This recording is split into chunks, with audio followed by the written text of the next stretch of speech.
This creek, Cypress Creek, was the boundary of Doubleheads Reserve, and that's it right there. That was the western boundary.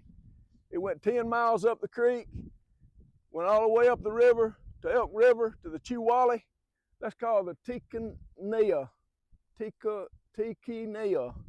that Cypress Creek, and the Chewally is Elk River.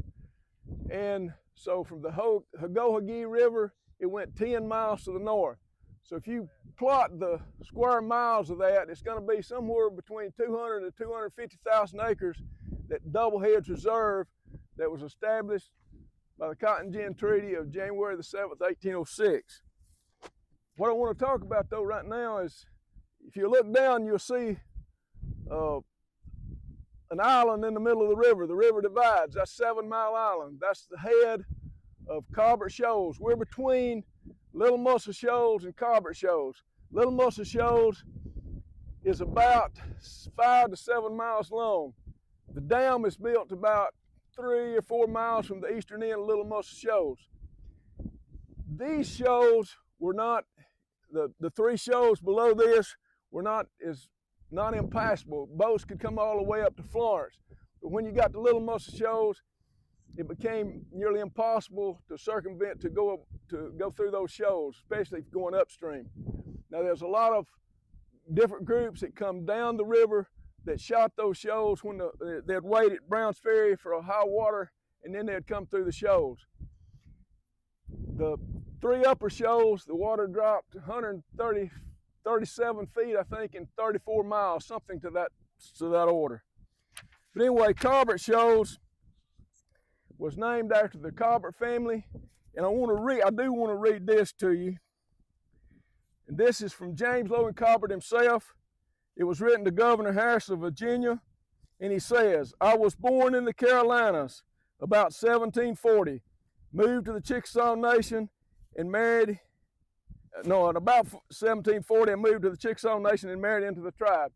He was born, I think, in 1720 to 1722.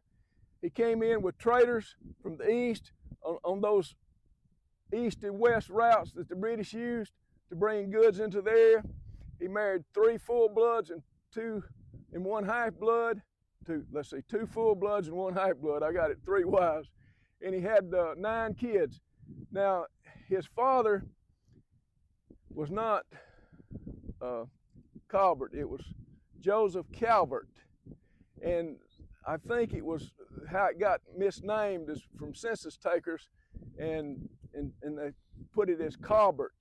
But his grandfather was James Logan, and his father was Joseph Calvert. And he, of course, went by the name of James Logan Cobbett. And so if the Cobbett family in this particular area has a Cobbett name, it's from James Logan's ancestry. He had a lot of people. I was over the Indian program for Lawrence County Schools for 24 years.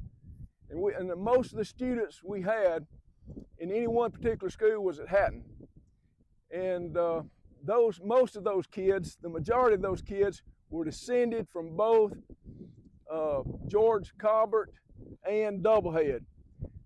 There's 2 brothers. I know I'm kind of getting off the subject, but there's 2 brothers, Hezekiah Tharp and John Bull Tharp.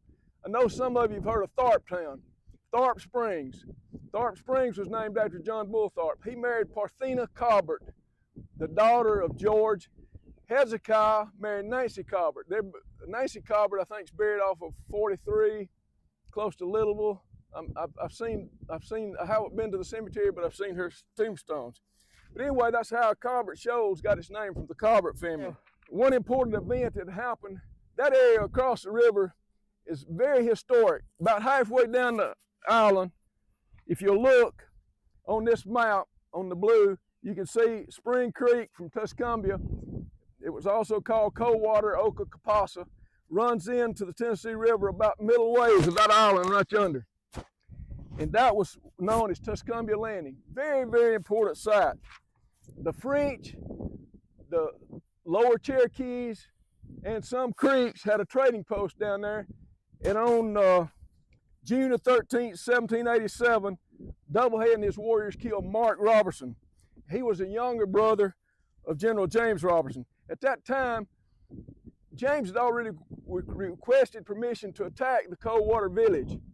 but he hadn't got approved.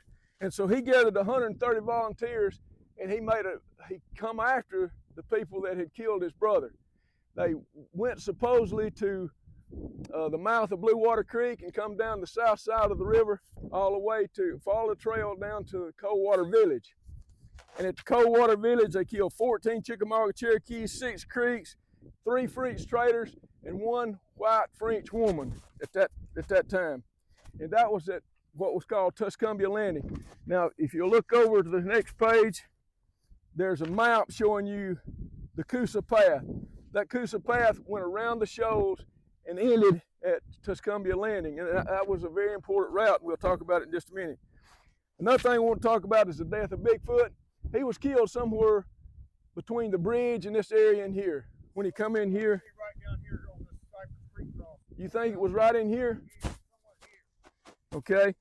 A group under the command of Captain Shannon pursued him all the way down to the Tennessee River at Florence. William Pillow was the one that actually killed Bigfoot. Bigfoot was of course a Creek warrior, not confused with a Bigfoot of Wounded Knee Massacre. That's a totally different Bigfoot. All right. The Coosa Path I was talking about went to Tuscumbia Landing, and you had several groups of Indian people that actually were transferred along the Coosa Path to Tuscumbia Landing. But I do want to talk about the Glass. Thomas Glass was half Scots, half Cherokee. He was one of the sub-commanders under Doublehead. And in January 1791, he had about 60 warriors, and James Hubbard and 15 white men were building a fort. They were going to build a trading post on 7 Mile Island.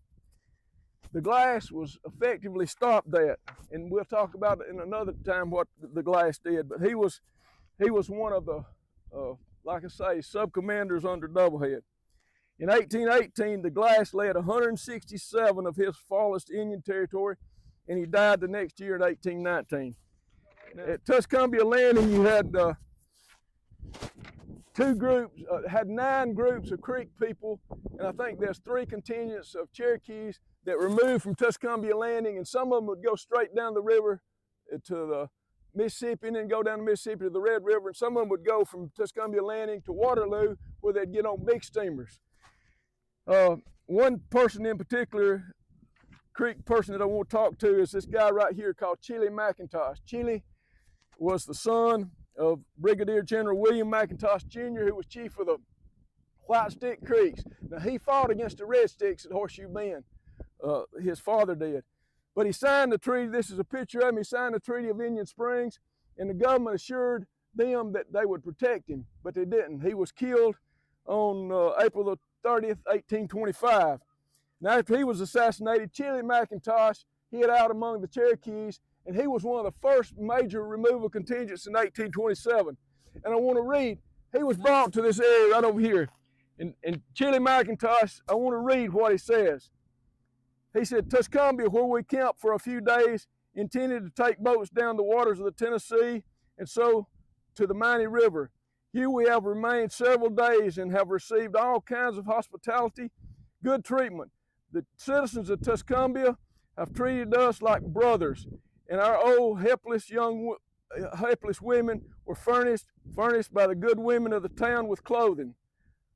On 29th of November, the law of our great Father above was explained to us, and our people were glad to hear it. As long as our nation remains upon the earth, we will recollect Tuscumbia. Okay, so he was removed through here and went down the river from Tuscumbia Landing. Another one was Apotha Yahola, and I got a t-shirt. I ought to wear Apotha Yahola's t-shirt, but this is a picture of Apotha Yahola. He was another Creek warrior. Now, he fought against Chili McIntosh's group at Horseshoe Bend. He was with the Red Sticks. He came here, he went through Moulton on December the 19th, 1836, recorded in the paper. He went from Moulton, and he probably got to Tuscumbia Landing about the 21st of December, 1836. Now remember, Tuscumbia Landing is just at the center of that island up yonder. Both Chili McIntosh and Apotha Yahola Laughing Fox were transferred to Indian Territory. And this is what's strange.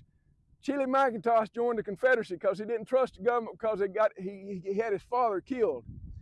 So he became a colonel in the Confederate Army. And Apothiahola was a Union person. So of course, they had a skirmish. And the army of Chile McIntosh chased Apothiahola all the way to the Kansas line, where he killed 250 of Apothiahola's men. The next year, Apothiahola died in Kansas. I think that's very interesting. Also, in 1834, the railroads completed to Tuscumbia Landing. And along that route, there was, on March the 7th, 1837, there was 466 that were transferred to Tuscumbia Landing. There's 3 different groups that were transferred. On June the 10th, there was 2,800 Cherokees and 2 train loads moved from Decatur to Tuscumbia Landing. And then on June 18th, 1838, there was 875 moved from Decatur to Tuscumbia Landing.